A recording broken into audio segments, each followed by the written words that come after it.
All right, hi everyone. आज का video आपके लिए बहुत ज़्यादा यूज़फुल होगा और आपके लिए बहुत ज़्यादा स्पेशल भी हो सकता है, क्योंकि महाभारत की स्टोरी से हम बहुत टाइम से नोन हैं। आप महाभारत को देखकर क्या क्या लेसन्स निकाल सकते हो और अपने बिजनेस में अप्लाई कर सकते हो, अपने रियल लाइफ में अप्लाई कर सकते हो, ये डिस्कस करने की हम कोशिश करेंगे। आज हमारे साथ फिर से आयुषी है, जिनके साथ हमने लास्ट टाइम एक पॉडकास्ट बनाया था जहाँ पे मेरी जर्नी हमने डिस्कस की थी। तो अभी हम बहुत ही अच्छा डिस्कशन करने की कोशिश करेंगे। तो आयुषी ने अपने बहुत सारे पॉइंट्स लाए हैं और वो एक एक करके अपने पॉइंट्स पे डिस्कशन करेंगे और उस पर मेरा क्या पर्सपेक्टिव है वो मैं ओवर द टाइम आपके सामने प्रेजेंट करने की कोशिश करूँगा। तो महाभारत मैंने आयुषी के सजेशन पे ही देखा था। मतलब महाभारत की स्टोरी मुझे पहले से थोड़ी बहुत पता थी, यहाँ वहाँ से हमने सुनी है बचपन से, पर उसका एक प्रॉपर एपिसोड वाइज सीरीज़ मैंने हॉटस्टार में हाल ही में कंप्लीट की थी। और आयुषी ने बहुत टाइम से रिसर्च किया अपना महाभारत पे। तो इनफैक्ट वो ये भी बताते हैं कि बहुत कैरेक्टर्स की स्टोरी थोड़ी अलग है, बहुत सारे रिसर्चर्स अलग अलग कहानियाँ बताते हैं, पर मेरे हिसाब से हमें जो कुछ कहानी पता है उसे देखकर हम क्या लर्निंग्स निकाल सकते हैं, ये इस पॉडकास्ट का मोटिव है। तो उसके हिसाब से इस पॉडकास्ट को कंज्यूम करना। तो मैं चाहता हूँ कि आयुषी आप अपना महाभारत का एक्सपीरियंस शेयर करो और ओवर द टाइम हम इसके रिलेटेड और डिस्कशन करेंगे। तो महाभारत से मेरा पहला इंट्रोडक्शन मेरे ग्रैंडफादर ने कराया था। तो मैं छोटी थी, तो लाइक ऑल अदर किड्स मैं अपने बाबा और दादी को बोलती थी कि मुझे कहानियाँ सुनाओ। तो बाबा मुझे महाभारत की कहानियाँ सुनाते थे, रामायण की कहानियाँ सुनाते थे।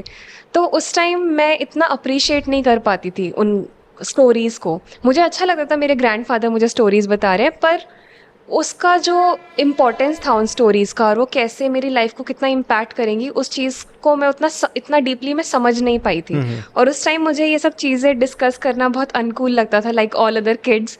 बट जैसे जैसे मैं बड़ी हुई, मैंने खुद से अपने अपने आप से मैंने महाभारत जब बाद में देखा और मैंने उसके बारे में रीड किया, तो मेरे को एक बहुत ही अप्रिसिएशन आ गया इस पूरे एपिक के लिए, क्योंकि हर कैरेक्टर इतना लेयर्ड है, इतना नुआंस्ड है, और हर कैरेक्टर का अपना, मेरे को लगता है अपना खुद का एक अलग सीरीज बन सकता है। लाइक हर किसी का एक बैक स्टोरी है, हर किसी का अपना खुद का मोटिवेशन है। राइट। और उनके जो भी लाइफ से हम इतने लर्निंग्स अपने पर्सनल लाइफ में अप्लाई कर सकते हैं, अपने बिजनेस में अप्लाई कर सकते हैं।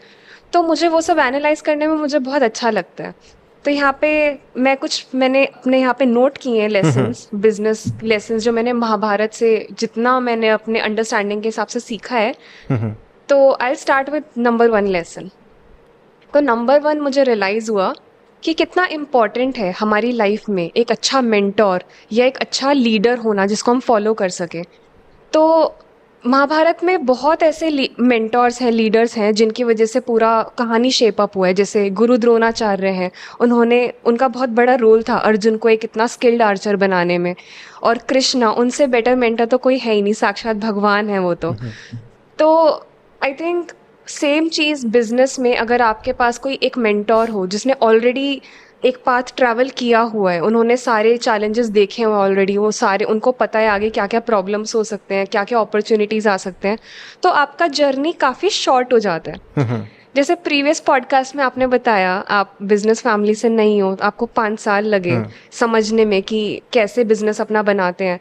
तो अगर हमारे पास एक मेंटोर हो तो जर्नी मेरे हिसाब से थोड़ा छोटा हो जाता है, हम सक्सेस थोड़ा जल्दी अचीव कर पाते हैं। तो that was one of the learning that I got from Mahabharat, and I want to know आप इसके बारे में क्या सोचते हो। मेरे हिसाब से आपने एक बहुत ही राइट सबसे पहला लर्निंग एक्सप्रेस किया है, क्योंकि मेरे हिसाब से हमारे दिमाग में आइडियाज़ बहुत सारे आते हैं, पर कोई भी आइडिया हमारे दिमाग में हम बहुत बड़ा बना लेते हैं, पर कौन से आइडिया पे वर्क करना है, कौन से आइडिया पे नहीं वर्क करना है, एक प्रॉपर तरीके से मेंटोर, अगर राइट मेंटोर आपने चुना है तो आपको एक राइट डायरेक्शन वो दे सकता है। इसको मैं और एक तरीके से देखना चाहता हूँ, जैसे कि मैं इस पर अपना पर्सपेक्टिव ये देता हूँ कि मेंटोर भी लेने के बाद मेरे हिसाब से अभी के टाइम पे कंटेंट इतना ज़्यादा आसानी से अवेलेबल हो चुका है और इतना ज़्यादा लोग आसानी से अपना ज्ञान भी बांटने के लिए बैठे हैं, तो हम कई बार मल्टीपल मेंटोर्स चूज़ करने का ऑप्शन हमारे पास होता है और मेजॉरिटी ऑफ द लोग वही गलती करते हैं। मतलब एक मेंटोर ने एक सजेशन दिया, वो सजेशन पूरा अप्लाई करने से पहले ही दूसरे मेंटोर की कहानी सुनने चले गए, दूसरे मेंटोर से दूसरा सजेशन ले लिया, तीसरे मेंटोर से तीसरा सजेशन ले लिया, कोई भी सजेशन हमने 100% अप्लाई नहीं किया है, तो इनफैक्ट हम अपने आप का टाइम वेस्ट करके रख देते हैं। जैसे अर्जुना को भी मेरे हिसाब से कृष्णा लास्ट बैटल में तभी हेल्प कर पाया था, या फिर पूरे जर्नी में तभी हेल्प कर पाया था क्योंकि कृष्णा पूरी तरह से डिवोट हो चुका था कृष्णा के लिए, राइट। अर्जुना ने पूरी तरह से अपना गुरु ने मान लिया था। एक बार गुरु के स्किल्स हमें पता चल गए, उसके बाद उस पर डाउट करने का कोई मतलब बनता नहीं है। जैसे अर्जुना ने पहले उन पर थोड़ा डाउट किया था सीरीज़ के हिसाब से, पर जब भी उन्हें उनका पोटेंशियल पता चला उसके बाद उन्होंने उनका हर बात माना है। जब भी कोई डिफ़िकल्ट कंडीशन आता है वो कृष्णा के से ही डायरेक्शन लेने के लिए जाते हैं। तो मेरे हिसाब से इसी तरह से अगर आप एक शिष्य हो या फिर किसी के थ्रू कुछ लर्न कर रहे हो, उनके सजेशंस को उतना इंपॉर्टेंस देना इंपॉर्टेंट है। एक क्रिकेट टीम के मल्टीपल कैप्टन नहीं हो सकते, नहीं तो आप अलग अलग डायरेक्शन में सिर्फ चलते रहोगे और किसी भी जगह प्रॉपर तरीके से डेस्टिनेशन आपका होगा नहीं। इसलिए मेरे हिसाब से अच्छा गुरु एक टाइम पे होना चाहिए, उसके सजेशन पे काम करो। अगर नहीं कुछ हो पाया तो फिर दूसरा मेंटोर आप ट्राई कर सकते हो। तो ये मेरा सबसे पहला पर्सपेक्टिव है आपके लर्निंग के हिसाब से। तो मैं चाहता हूँ कि आप इस पे और कुछ लर्निंग या फिर और कुछ बताना चाहते हो तो। I think having good mentor is of course important. और उसके अलावा एक चीज़ और मुझे महाभारत से सीखने को मिली कि आपको कंटिन्यूसली, अगर आपको रेलेवेंट रहना है, आपको कंटिन्यूसली अपने आप को अपस्किल करना पड़ेगा। आप अपने टैलेंट पे कंफर्टेबल नहीं हो सकते हो, आपको बार बार प्रैक्टिस करना होगा, आपको बार बार अपस्किल करना होगा। अगर अर्जुन कंफर्टेबल हो जाता कि मैं तो वर्ल्ड का सबसे बेस्ट आर्चर हूँ, भीम कंफर्टेबल हो जाता कि मुझसे ज़्यादा शक्तिशाली तो कोई है ही नहीं, तो उस टाइम पे अपस्किलिंग करने का तरीका क्या था? वो जाते थे पहाड़ों में, जंगलों में और भगवान की तपस्या करते थे ताकि उनको नए नए शस्त्र मिल सके। तो उन्होंने अपना अपस्किलिंग करना कभी नहीं छोड़ा। तो इसलिए जब मेन वॉर आया तो वो इतने केपेबल थे कि कम सेना होने के बावजूद वो कौरव सेना को हरा पाए, क्योंकि उन्होंने अपने आप को कभी भी अपने स्किल में वो कंफर्टेबल नहीं हो गए, वो उसको अपस्किल करते रहे। तो ये मेरे हिसाब से एक ऑर्गेनाइजेशन में भी काफ़ी रेलेवेंट है। अगर आपको लगता है आप किसी एक चीज़ के बादशाह हो अभी के टाइम पे, तो ज़रूरी नहीं है कि जैसे जैसे टाइम बढ़ेगा आप किंग ही रहोगे। अगर आप अपने आप को रीइन्वेंट नहीं करोगे, अगर आप नई नई चीज़ें इंक्लूड नहीं करोगे, जैसे आज के टाइम में अगर जो बिजनेस इस माइंडसेट से रहता है कि हमारा ऑफलाइन हमारा बहुत अच्छा बिजनेस चल रहा है और हमें ऑनलाइन जाने की ज़रूरत नहीं है क्योंकि हमारे इतने सारे कस्टमर्स ऑलरेडी हैं, सब हमें जानते हैं, हमारा मार्केट में नाम है। पर ऐसा नहीं है, एक नया प्लेयर आएगा, अपना ऑनलाइन में अच्छा डोमिनेंस लेकर आएगा और जो आपके ऑफलाइन कस्टमर है वो भी ऑनलाइन तो है ही, तो वो उनकी तरफ शिफ्ट कर जाएंगे और आपको पता भी नहीं चलेगा कि कैसे मेरा बिजनेस एकदम से 100 से 0 पे कैसे आ गया। तो आई थिंक कभी भी हमें अपने स्किल में, अपने टैलेंट में बहुत ज़्यादा कंफर्टेबल नहीं हो जाना चाहिए। हमें हमेशा ट्राई करना चाहिए कि हम बेस्ट कैसे बने रहें, ऑलवेज। इस पे मैं अपना कुछ और पर्सपेक्टिव ऐड कर सकता हूँ। जैसे कि आपने अपस्किलिंग के बारे में बताया, ऐसा रियल लाइफ एग्जाम्पल हुआ है गेट कैटेगरी में। गेट एग्ज़ाम के लिए मैं गाइड करता हूँ और गेट एग्ज़ाम का ही मेरा प्रोडक्ट है, मेरा बिज़नेस है। तो उसमें क्या हुआ था कि हैदराबाद में कोचिंग इंस्टीट्यूट था जो बहुत सालों से उन्होंने डोमिनेट किया था। मतलब गेट एग्ज़ाम की तैयारी कैसे कराना है उनसे ही शुरुआत हुई थी हैदराबाद में 1995 में। कोरोना से पहले वो हमेशा डोमिनेट करते थे, गेट एग्ज़ाम की तैयारी करनी तो हैदराबाद जाना है, ऐसा हमेशा उनका एक लेगेसी था। वो हमेशा माउथ कम्युनिकेशन पे ही डिपेंडेंट थे, वो ज़्यादा ऑनलाइन की एक्टिविटीज़ पे भरोसा नहीं करते थे, influencer marketing, social media marketing पे भरोसा नहीं करते थे, या फिर उनका ज़रूरत नहीं था इनफैक्ट हम बोल सकते हैं, क्योंकि माउथ कम्युनिकेशन ही इतना ज़्यादा है। कोरोना के टाइम अचानक से ऑनलाइन एजुकेशन बहुत ज़्यादा बूस्ट करने लग गया और बहुत सारे एडटेक ने उसका बेनिफिट लिया, पर ये अपने रिजिड माइंडसेट से बाहर ही नहीं निकल पाए कि हमें भी ऑनलाइन में कुछ एफर्ट्स लगाने की ज़रूरत है। और कोरोना जैसा टाइम सिर्फ 2 साल के लिए था, पर 2 साल इनाफ थे उनकी पूरी लेगेसी ख़त्म होने के लिए। आज वो कोचिंग इंस्टीट्यूट एग्जिस्ट ही नहीं करता किसी के लिस्ट में अगर इनको गेट एग्ज़ाम की तैयारी करानी है। मतलब कोरोना से पहले तक वो बहुत डोमिनेट करते थे और 2 साल में उनकी लेगेसी ख़त्म हो गई। तो उस फाउंडर को कोई पहचानता नहीं है आज के टाइम पे कि वो गेट एग्ज़ाम की तैयारी कराते हैं। वो हर एक साल 300 करोड़ का बिज़नेस कराते थे, पर आज के टाइम पे उनका कोई रेलेवेंस नहीं है गेट एग्ज़ाम कैटेगरी में। तो आपने सही बताया कि अपस्किलिंग या फिर टाइम के हिसाब से बदलना या फिर टाइम ज़रूरत के हिसाब से और ज़्यादा कुछ चेंज लाना अपने बिजनेस में बहुत इम्पॉर्टेंट होता है। पर इसका एक बहुत ज़्यादा इसका एक डिसएडवांटेज है या फिर डिसएडवांटेज है हमारे अभी के जनरेशन को, क्योंकि हमारी जनरेशन के लोग पेशेंस नहीं है उनमें। मतलब कैसा है कि वो जैसे पहले के ज़माने में अगर उन्हें कुछ अचीव करना होता था वो बहुत टाइम तक तपस्या करते थे। तपस्या करने के लिए बहुत महीने लग जाते हैं, बहुत साल लग जाते हैं। कितना ज़्यादा पेशेंस होता होगा उन लोगों में, इसलिए वो लोग बहुत भगवान से पास थे। आज की टाइम में जनरेशन पेशेंस उनमें है ही नहीं। एक वीडियो देखते हैं, अगर कुछ अप्लाई नहीं कर पाए तो उन्हें लगता है वीडियो किसी काम का नहीं था। एक कोर्स खरीदते हैं, अगर वो कोर्स से कुछ उनका आउटपुट नहीं पाया तो वो कोर्स किसी काम का नहीं था। इतना जल्दी वो अपना एक प्रेडिक्शंस ले लेते हैं या फिर एक क्लेम कर देते हैं। तो ऐसे कैटेगरी के लोगों के साथ भगवान साथ नहीं दे पाता मेरे हिसाब से। तो मेरे हिसाब से जिसके पास पेशेंस होगा उसी को भगवान का आशीर्वाद मिल सकता है। आशीर्वाद इन द फॉर्म क्या मिल सकता है? अगर मैं बहुत ज़्यादा अनरियलिस्टिक अगर आपको साउंड कर रहा हूँ तो आशीर्वाद किस तरह से भगवान देगा? मेरे हिसाब से हम जो भी डिसीजंस लेते हैं उसके हिसाब से हमें कुछ आउटपुट मिलता है। आप अभी क्या चॉइस बनाओगे, उस चॉइस का क्या आउटपुट आपको फ्यूचर में मिल सकता है, वो विजन दिखने के लिए या फिर वो प्रेडिक्शन दिखने के लिए अपने दिमाग में इमेजिनेशन आने के लिए कि आपका इस डिसीजन का क्या इम्पैक्ट हो सकता है आपके बिजनेस में, वो सोचने के लिए इटसेल्फ पेशेंस रिक्वायर्ड है। तो आप तो सिर्फ डिसीजंस लेने की गड़बड़ी में हो और फटाफट आगे जाने के गड़बड़ी में हो। आप सोचने के लिए एक पेशेंस के साथ बैठ ही नहीं रहे हो और सोच ही नहीं रहे हो कि जो भी मैं चॉइसेस लूँगा उसका क्या इम्पैक्ट होगा। भगवान हमें इसी तरह से आशीर्वाद देता है कि आप जो भी चॉइसेस आपके सामने हैं उसका क्या इम्पैक्ट हो सकता है, इस चॉइस का क्या इम्पैक्ट हो सकता है, उस चॉइस का क्या इम्पैक्ट हो सकता है। वो आपको चॉइस लेने में हेल्प नहीं करेगा, पर चॉइस का क्या आउटपुट हो सकता है वो बताने की आपको डेफिनेटली कोशिश करेगा अलग अलग फॉर्म में। पर आप में वो पेशेंस है कि नहीं, वो डिटरमाइन करेगा कि आपके पास भगवान है या फिर आपसे दूर भगवान अभी भी खड़े हैं। तो मैं इस तरह से देखता हूँ। इससे मुझे एक बहुत अच्छा एग्जाम्पल याद आया, जैसे scaling websites digital marketing agency है, तो हम काफ़ी क्लाइंट से डील करते हैं, हम उनके सोशल मीडिया मैनेज करते हैं, हम उनके वेबसाइट मैनेज करते हैं। तो लोगों को लगता है कि एक बार अच्छा हम ऑनलाइन आ गए, हमारा सोशल मीडिया बन गया है तो तुरंत रिजल्ट आना चाहिए।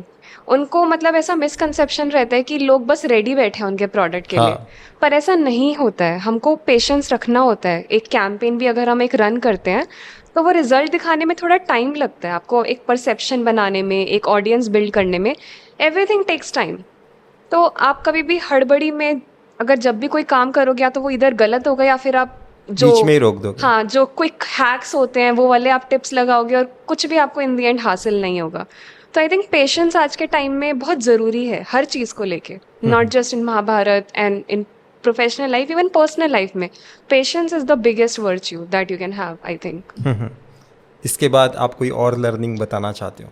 बिल्कुल, आई थिंक इसी से मेरे को एक और पॉइंट याद आ रहा है महाभारत का, कि फ्लेक्सिबल होना कितना इम्पॉर्टेंट है। मैं पहले अपस्किलिंग के बारे में बात कर रही थी और आपने राइटली एक एग्जाम्पल दिया कि उस कोचिंग इंस्टीट्यूट का जो बहुत रिजिड था। तो महाभारत हमको ये भी सिखाता है कि आपको फ्लेक्सिबल होना पड़ता है, आपको एक अडेप्टेबिलिटी आना चाहिए सिचुएशन जैसे जैसे चेंज हो रही है उसके हिसाब से। कृष्णा ने एक बहुत ब्यूटीफुल डायलॉग बोला था जब द्रौपदी का वस्त्र हरण हो रहा था, क्योंकि सबने अपना अपना रीज़न दिया था कि हमने तो धर्म को फॉलो किया था, पर पता नहीं ये इतना बड़ा जो कांड is the right word here, इतना बड़ा कांड कैसे हो गया। तो कृष्णा ने कहा कि जब पूरी इमारत ढह रही हो, आप सिर्फ दरवाजे की रक्षा नहीं कर सकते बोल के कि पर मेरे को तो दरवाजे की रक्षा करने का काम दिया गया था ना। तो ऐसे नहीं हो सकता है, आपको सिचुएशन के हिसाब से अडेप्ट करना होता है, आपको चेंज करना होता है। तो जब वस्त्र हरण हो रहा था सब बैठ के बस देख रहे थे, सब भीष्म पितामह अपना धर्म संभाल रहे थे कि वो हस्तिनापुर के सिंहासन से बंधे हैं, और जो पांडव थे वो चारों भाई अपना धर्म निभा रहे थे कि हम अपने भाई के अगेंस्ट कभी नहीं जाएंगे। तो ऐसे नहीं होता है, आपको सिचुएशन के हिसाब से अपने आप को मोल्ड करना होता है। ऐसे ही जो हमने अभी एग्जाम्पल डिस्कस किए बहुत सही एग्जाम्पल है ऑर्गेनाइजेशन के, कि अगर आप अडाप्ट नहीं करोगे, अगर आप चेंजिंग सिचुएशन के हिसाब से नहीं बदलोगे तो आप इररेलेवेंट हो जाओगे। इससे मेरे को एक और एग्जाम्पल आता है, मतलब एक मार्केटिंग में बहुत पॉपुलर टर्म है मोमेंट मार्केटिंग। तो जोमेटो एक बहुत अच्छा एग्जाम्पल है जो इस ट्रेंड को बहुत कैप्चर करता है, मोमेंट मार्केटिंग को।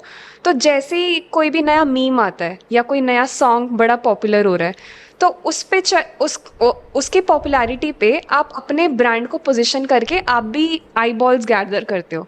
तो this is a very good example of being adaptable, कि आप देख रहे हो कि आसपास हमारे क्या हो रहा है and you quickly ride on that wave. तो आज के टाइम में बिजनेसेस को बहुत इंपॉर्टेंट है, बहुत ही मतलब क्विकली डिसीजन रियल लेना, टाइम बहुत ही में रियल टाइम में अडेप्ट रिस्पॉन्ड करना, करना। रिस्पॉन्ड करना। तो ये मैंने मेरे हिसाब से मैंने सीखा है महाभारत से। और मेरे हिसाब से दो सबसे इंटरेस्टिंग कैरेक्टर्स जो है महाभारत में, वो कर्ण और दुर्योधन का रिलेशनशिप को लेके भी है, दो कैरेक्टर्स। तो उसके रिलेटेड आप कुछ बताना चाहते हो तो वो भी सही होगा। कर्ण और दुर्योधन से मेरे को एक ही चीज मतलब क्लिक होता है। कॉर्पोरेट टर्म्स में बोले तो एम्प्लॉय रिटेंशन आज के टाइम में बहुत बड़ा बजवर्ड बन गया, रिटेंशन करना। तो मेरे हिसाब से जब आप किसी को, सामने वाले को बहुत इज्जत देते हो, आप उनको दिखाते हो कि yes we see you and we appreciate you, हम आपका स्किल, आपका टैलेंट बहुत वैल्यू करते हैं इस ऑर्गेनाइजेशन में।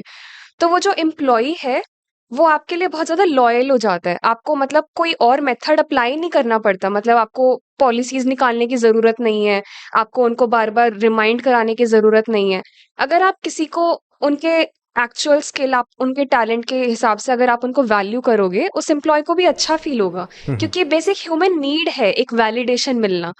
तो अगर आप अपने एम्प्लॉयज को खुश रखोगे, वो कहीं नहीं जाएंगे कभी।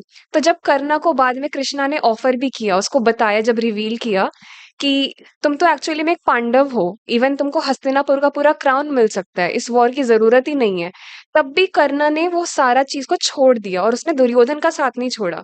उसने दुर्योधन के लिए एंड तक फाइट किया। तो आई थिंक एम्प्लॉय रिटेंशन आज के टाइम में ऐसे हो सकता है कि अगर आप अपने एम्प्लॉयज को बहुत वैल्यू करो। इसका फ्लिप एग्जाम्पल भी है महाभारत में कि एम्प्लॉय रिटेंशन कैसे नहीं करना चाहिए। तो जब जैसे भीष्म पितामह थे, तो उन्होंने ओथ लिया हुआ था कि वो हस्तिनापुर के किंगडम का रक्षण करेंगे, पूरे अपने मरते दम तक रक्षण करेंगे। तो लेकिन वो उनकी जो लॉयल्टी थी एक मजबूरी वाली प्लेस से आ रही थी, वो बंधे हुए थे, उनके लिए वो एक बर्डन था।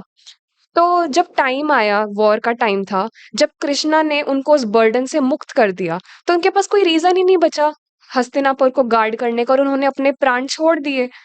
तो आई थिंक कंपनीज को भी ये बात समझनी चाहिए, आप अपने एम्प्लॉयज को जबरदस्ती जब आप उनको अपने पास बांध के रखोगे, they will not be loyal. The moment उनको एक नया अपॉर्चुनिटी मिलेगा, द मोमेंट उनके बर्डन्स अपनी लाइफ के कम हो जाएंगे जिसकी वजह से वो ये जॉब कर रहे हैं, वो तभी आपको वहां से एग्जिट डोर, बस वो तभी एग्जिट डोर से निकल जाएंगे, वो नहीं रिटेन होंगे आपके ऑर्गेनाइजेशन में।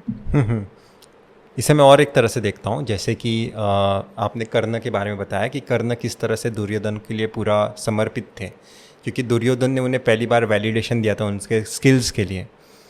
पर मेरे हिसाब से हमेशा हमें अपने स्किल्स के लिए एक्सटर्नल वैलिडेशंस अगर हम ढूंढ रहे हैं, तो कहीं ना कहीं हमें अच्छा लग रहा है कि किसी के और की तारीफ़ से।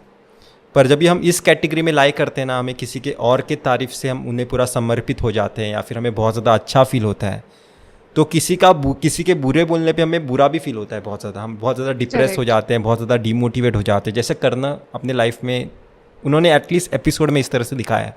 एक्चुअल में कर्ण कैसे थे वो मुझे पता नहीं है, पर एपिसोड में तो इसी तरह से थे कि पहले जब पूरा राष्ट्र उन्हें उनके स्किल को रिकॉग्नाइज़ नहीं कर रहा था, उनकी कास्ट को एकदम लोअर कास्ट बता के उनके स्किल्स को आगे जाने नहीं दे रहा था, इवन छुपा के रखने के लिए बताया गया था कर्ण को, क्योंकि उनके स्किल्स बाकी राजाओं को अच्छे नहीं लगेंगे कि लोअर कास्ट वाला धनुष्य बाण चला रहा है। तो मेरे हिसाब से मैं ज़्यादा अच्छे टर्म्स यूज़ नहीं कर पा रहा हूँ जो महाभारत में यूज़ होते हैं, पर मैं ये बताना चाहता हूँ कि कर्ण को जब भी पूरा राष्ट्र उनके स्किल्स को रिकॉग्नाइज़ नहीं कर रहा था, वो बहुत ज़्यादा डीमोटिवेट हो रहे थे। इसलिए कहीं ना कहीं वो दुर्योधन किस वजह से उनका तारीफ़ कर रहा है वो बैक रीज़न नहीं समझ पाए। इस वजह से उनके लाइफ में मेरे हिसाब से बहुत ज़्यादा नुकसान हुआ है, उस युग को बहुत ज़्यादा नुकसान हुआ है, उस युग के लोअर कास्ट के लोगों का बहुत ज़्यादा नुकसान हुआ है। क्योंकि कर्ण अगर वैसे नहीं होते, मतलब अगर उन्हें किसी के अच्छा बोलने पे अच्छा नहीं लगता, बुरा बोलने पे बुरा नहीं लगता, तो वो अपने कैटेगरी के लोगों के साथ, अपने कास्ट के लोगों के साथ रहकर उसी जगह में रहकर उनके लिए कुछ अच्छा कर पाते, उन्हें हमेशा प्रोटेक्शन दे पाते। पर कर्ण ने सिर्फ मेरे हिसाब से मेरे बारे में कौन क्या अच्छा बोल रहा है, मेरे बारे में कौन क्या बुरा बोल रहा है। गुरु द्रोणाचार्य ने क्लेम कर दिया कि अर्जुना सबसे वर्ल्ड का सबसे बेस्ट धनुर्धार है, तो उस बात से उन्हें वो ऑफेंड हो जा रहे हैं। मतलब कोई भी कहीं भी कुछ भी बोल रहा है, उससे हमें हमारी लाइफ में कुछ डिफरेंस क्रिएट नहीं होना चाहिए, नहीं तो हम ऐसी अननेसेसरी ट्रबल अपने लाइफ में इनवाइट करते रहेंगे।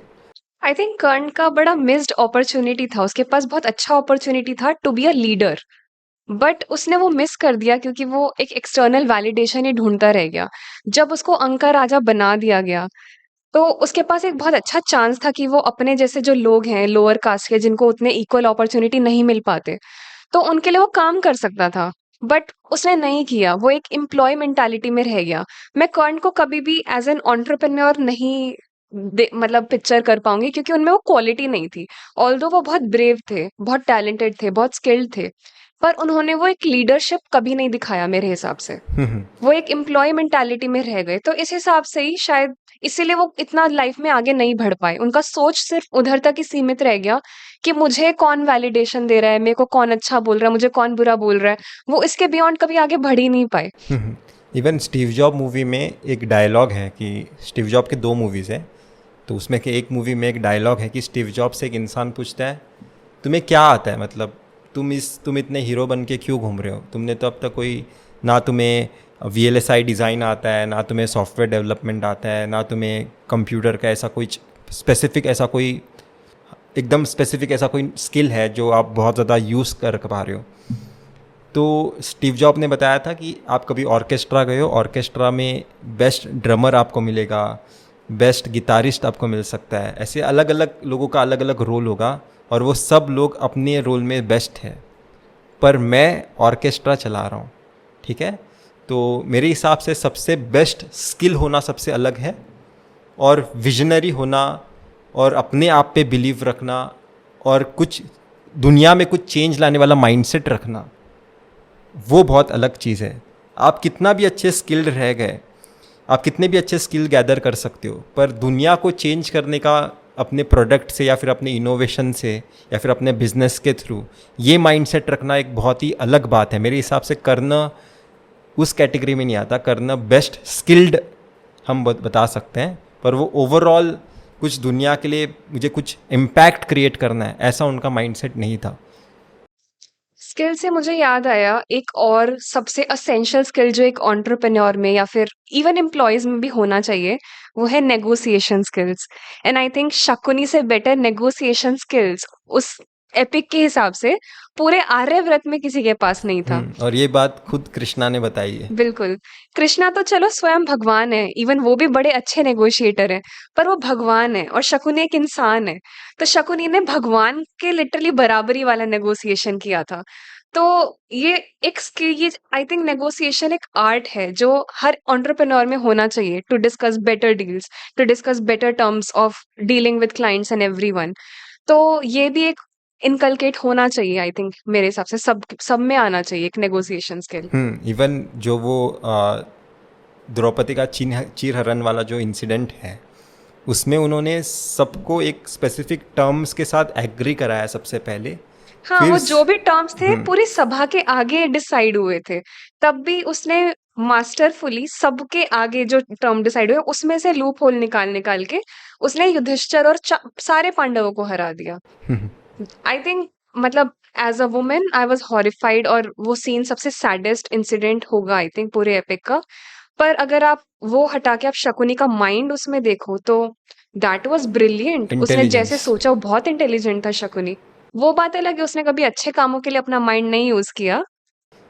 और एक वहाँ पे एक बहुत ही महाभारत में बहुत ज़बरदस्त इंसिडेंट है जहाँ पे उनके सामने एक प्रस्ताव रखा जाता है कि आप कोई भी राज्य चूज़ कर सकते हो, राइट। तो उसमें से वो एक ऐसा राज्य चूज़ करते हैं जहाँ पे कोई भी खांडवप्रस्थ। हाँ, खांडवप्रस्थ, वहाँ पे कोई भी अपॉर्चुनिटी नहीं है, कुछ भी रहने जैसा जगह नहीं है। उसे वो कम्प्लीटली इनोवेट करके, अभी के टाइम पे हम बोल सकते हैं कि टेक्नोलॉजिकली एडवांस करके, अपने आप पे बिलीव करके वो पूरा एम्पायर वहाँ पे क्रिएट इस तरह से करते हैं कि बाकी जब राज्य के राजा आते हैं वो खुद बहुत ज़्यादा आकर्षित फील करते हैं और बहुत ज़्यादा, क्या बोल सकता हूँ मैं, अपने शॉक आप हो को जाते हाँ हैं। शॉक हो गए सबने। युधिष्ठिर को मान लिया था कि ठीक है यही चक्रवर्ती सम्राट है, हाँ तो वो जीरो से टॉप पे आना, हाँ तो दैट इटसेल्फ इज हाँ कमेंडेबल। हाँ कैसा है कि मैं ये भी मेरे हिसाब से इसलिए हो पाया क्योंकि जो भी चीज़ पहले से एग्जिस्ट करती है, जैसे बड़े बड़े टेक कंपनीज में अगर आप अपनी आइडिया लेके जाओगे,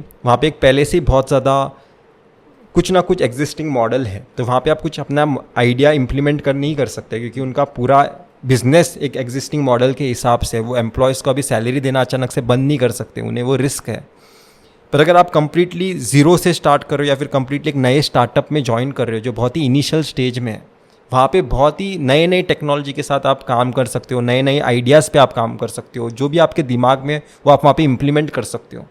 पर हमेशा हम क्या चाहते हैं, हम सेफ्टी चाहते हैं, हम चाहते हैं कि हम किसी बड़े ऑर्गेनाइजेशन में जुड़ जाए और उनका सक्सेस हमारा सक्सेस बन जाए। पर अगर आप ऐसा माइंडसेट रखोगे तो आप जो भी रिवॉल्यूशनरी आइडियाज़ आपके दिमाग में हैं, वो इम्प्लीमेंट करने का आपको अपॉर्चुनिटी नहीं मिलेगा क्योंकि वो कम्प्लीटली एक नया जगह था, इसलिए वहाँ पे इतना एडवांस सिटी बन पाया। करेक्ट। तो आपने चॉइस का बात किया था, तो चॉइस से हमेशा मुझे युधिष्ठिर की याद आती है क्योंकि चॉइस उसने भी बनाया था, द्यूत सभा में जाने का, अपने भाइयों को दांव पे लगाने का और इवन अपनी वाइफ को दांव पे लगाने का। तो आई थिंक इंसान को अपने चॉइसेस बहुत सोच समझ के, इवन सबके एडवाइस लेके बनाने चाहिए। That's why it is very important to have good mentors. आपको अपने फैमिली और अपने फ्रेंड्स का सुनना चाहिए। तो युधिष्ठिर में ऑल्दो ये क्वालिटी थी। मेरे हिसाब से वो सुन तो रहे थे पर उनके बिलीव्स, हाँ, उनको अपने चॉइस पे बहुत ज्यादा अहंकार हो गया था आई थिंक। एरोगेंस। हाँ, तो आई थिंक ये सबसे बड़ा लर्निंग है कि आपको हमेशा कोई भी, अगर आप एक मेजर डिसीजन लेने वाले हो, मैं नहीं कह रही लाइफ के हर चॉइसेस छोटे मोटे, बट अगर आप एक बहुत मेजर डिसीजन लेने वाले हो, आपको लोगों से कंसल्ट करना चाहिए। आप उन पे सीधा चीजें थोप नहीं सकते हो। आपको सबको साथ में लेके, सबका ओपिनियन लेके, तब आपको इतना बड़ा मेजर स्टेप लेना चाहिए। युधिष्ठिर को सुनना चाहिए था अपने भाइयों का, अपनी वाइफ का, बिफोर उनको दांव पे लगाने से पहले। लेकिन युधिष्ठिर को अपने चॉइसेस पे, अपने धर्म पे इतना ज्यादा गौरव था, इतना ज्यादा अहंकार था, वो किसी का उसने सुना ही नहीं। कि धर्म पे चलने वाले के साथ तो हमेशा अच्छा ही होता है। हाँ, तो ऐसे ही आई थिंक ऑर्गेनाइजेशंस में भी ऐसे होता है, बिजनेस वर्ल्ड में जो टॉप लीडरशिप होते हैं, वो शायद कभी कभार अपने एम्प्लॉयज का या जो उनसे नीचे लेवल पे लोग हैं उनके, उन पे कोई भी मेजर डिसीजन वो इम्प्लीमेंट करवाने से पहले शायद उनके ओपिनियंस नहीं लेते हैं। तो तभी हम देखते हैं कि लोग जॉब छोड़ देते हैं आउट ऑफ नोवेयर। एम्प्लॉय जो ऑर्गेनाइजेशन है, देख उनके पास मैन पावर की एकदम कमी हो जाती है, और जो एम्प्लॉय बचते भी हैं दे आर नॉट हैप्पी, उनका प्रोडक्टिविटी कम हो जाता है। तो इट्स वेरी इंपॉर्टेंट कि आपको सबको साथ में लेके, सबको, सबका ओपिनियन लेके, you have to make sure everybody is on board with your idea before you implement something major on them. आपको टाइम के हिसाब से चेंज करना होता है। पर ये लोग इतना ज़्यादा रिजिड हो चुके थे अपने बिलीव्स को लेके कि ये देख ही नहीं पाए कि रियलिटी में अभी क्या रिक्वायर्ड है। कई बार हम अपने बिजनेसेस में भी हम सोचते हैं कि पास्ट में हमने ऐसे ऐसे रिजल्ट्स अचीव किए हैं, वो सेम मैं काम अभी करूँगा और मुझे सेम आउटपुट मिलना चाहिए। रियल टाइम में क्या रिक्वायर्ड है हम देख ही नहीं पाते। हम हमेशा ऐसा नहीं सोच सकते कि मैं तो वो हार्डवर्क कर रहा हूँ, मुझे तो आउटपुट मिलना चाहिए। आप हार्डवर्क तो कर रहे हो पर जो रिक्वायर्ड हार्डवर्क है शायद से वो नहीं कर रहे हो। सिर्फ हार्डवर्क करने में और रिक्वायर्ड हार्डवर्क करने में ज़मीन आसमान का फ़र्क होता है। रिक्वायर्ड हार्डवर्क मेरे हिसाब से वही कर सकता है जो देख पा रहे हैं चीज़ों को एज इट इज़, और बिजनेसेस में तो मेरे हिसाब से चीज़ों को एज इट इज़ देखना रियल टाइम में बहुत ज़्यादा इंपॉर्टेंट है। एक लॉन्ग टर्म विजन होना चाहिए। लॉन्ग टर्म विजन होना चाहिए, वो तो है ही, पर कैसे कि रियल टाइम में क्या प्रॉब्लम एक्चुअली है। जैसे फॉर एग्जांपल आपका गूगल ऐड नहीं चल रहा है या फिर आपका चैनल में वीडियो नहीं चल रहा है, तो आपको रियल टाइम में देखना होगा। आप ऐसा नहीं सोच सकते कि मेरा पास्ट में मैंने एक चैनल बनाया था, वहाँ पे तो ऐसे थंबनेल बना के, ऐसे टाइटल बना के मैंने व्यूज़ निकाले। आपको इस पर्टिकुलर चैनल के हिसाब से सोचना होगा अलग से बैठ के। आप अपने पुराने बिलीव्स लेके नहीं बैठ सकते। आपको इस पर्टिकुलर कैटेगरी में बाकी कॉम्पिटिटर्स क्या कर रहे हैं वो देखना होगा, बाकी यूट्यूब चैनल्स को देखना होगा, उस हिसाब से आपको रिस्पॉन्ड करना होगा, तब आप अच्छे डिसीजंस ले पाओगे। तो मेरे हिसाब से जो हमारे बिलीव्स होते हैं, खुद पे बिलीव करना अलग और अपने आइडियोलॉजी पे बिलीव करना कि हमेशा मैं ऐसे ही रहूँगा, ऐसे ही चीज़ें वर्क करती है, ऐसे ही बिजनेसेस होते हैं, ये मेरे हिसाब से आपके लिए एक अच्छा नहीं है। इवन आपके लिए अच्छा नहीं है, आपके साथ जो काम कर रहे हैं उनके लिए अच्छा नहीं है, इवन रियल लाइफ में अच्छा नहीं है। रियल लाइफ में ऐसा थॉट प्रोसेस रखना कि ऐसे ही ज़िंदगी होती है। तो आप कोई अलग आपको राइट भी अगर अप्रोच बताता होगा ना, आपको प्रॉब्लम होगा उससे, आप नहीं समझ पाओगे। मेरे हिसाब से हमेशा ओपन माइंडेड होना चाहिए, लॉजिकली चीज़ों को देखने आना चाहिए, अवेयरनेस होना चाहिए कि क्या हो रहा है मेरे आसपास। तब आप, क्योंकि दिमाग दिया, सिर्फ आंखें नहीं दी गई है आपको कि देखने के लिए, मेरे हिसाब से दिमाग भी दिया गया है जो भी आपको दिख रहा है उसके हिसाब से सोचने के लिए। करेक्ट। क्योंकि अगर आपके पास दिमाग, देखो मेरे हिसाब से मेमोरी कार्ड में और दिमाग में क्या डिफरेंस है। मेमोरी कार्ड सोच नहीं पाता, मेमोरी कार्ड में आप जितना भी डेटा स्टोर करोगे उसके हिसाब से आप कुछ एक प्रोग्राम रन करोगे, हमेशा उसके हिसाब से ही रिस्पॉन्ड करेगा। पर जो ब्रेन है वो रियल टाइम में देख सकता है, देख के उसके हिसाब से रिस्पॉन्ड कर सकता है। पर कई बार हम भूल जाते हैं कि हमारे पास ह्यूमन ब्रेन एग्जिस्ट करता है और हम मेमोरी कार्ड की तरह रिएक्ट करना स्टार्ट करते हैं। करेक्ट। तो ये बिजनेसेस में मेरे हिसाब से बहुत बड़ा प्रॉब्लम है। एंड आई थिंक एक बिग पिक्चर भी आपके माइंड में हमेशा होना चाहिए। आप खाली अपने शॉर्ट टर्म विजन्स पे के बेसिस पे आप डिसीजन नहीं ले सकते हो। कभी कभार आपको ऐसे डिसीजन लेने पड़ते हैं जो शायद शॉर्ट टर्म में आपको पेन दें। हाँ, जैसे उन्हें शायद से अपना बिलीफ तोड़ना चाहिए था, आप बताना हाँ, चाहते हो। शॉर्ट टर्म में शायद वो पेन देगा, पर क्या पता वो बिग, अगर आप लॉन्ग टर्म विजन एक रख के आप अगर वो सोचो तो वो बहुत आपके लिए अच्छा होगा। Short term pain for a long term gain. हाँ, इससे मुझे एक ही एग्जांपल याद हाँ, आता मैं है। इससे पहले एक और एक चीज़ें बताना चाहता हूँ कि शॉर्ट टर्म पेन इसलिए भी आपको शायद से लेना होगा ताकि आप बड़ा पेन अवॉइड कर सको। ज़रूरी नहीं कि आगे जाके या गेन ही हो सकता है कि आगे जाके जो बड़ा प्रॉब्लम हो सकता था वो वो आपने avoid अवॉइड करें। करके एक छोटा प्रॉब्लम आपने फेस कर लिया। एग्जैक्टली। अब आप कंटिन्यू कर सकते हो। बिल्कुल यही एक्चुअली बहुत अच्छा पॉइंट आपने बोला। मुझे ये सुन के हमेशा धृतराष्ट्र की याद आती है।